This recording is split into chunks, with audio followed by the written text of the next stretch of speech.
Samantala, may higit 8,500 na mga guro at school heads sabay-sabay nanumpa sa Rojas City bilang bahagi ng bagong sistema ng promosyon sa edukasyon. Para sa detalye ng balitang yan, may FYI report si Jasmine Canonoy.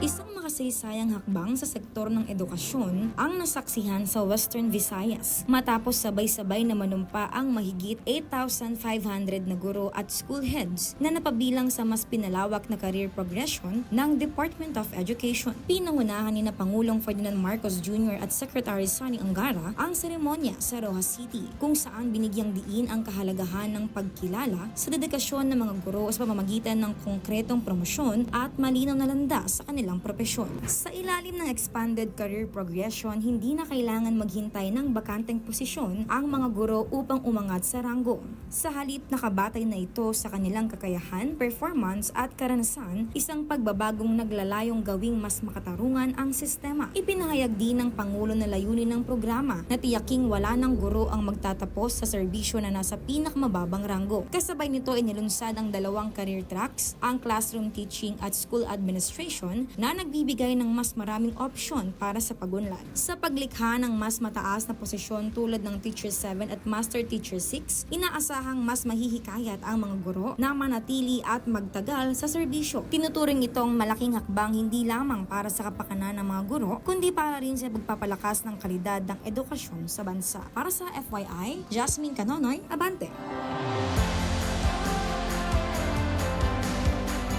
Manatiling nakatutok sa Abante. Sundan kami sa aming mga social media accounts at huwag kalimutang mag-subscribe sa aming YouTube channel DWAR Abante Radio para sa mga eksklusibong balita.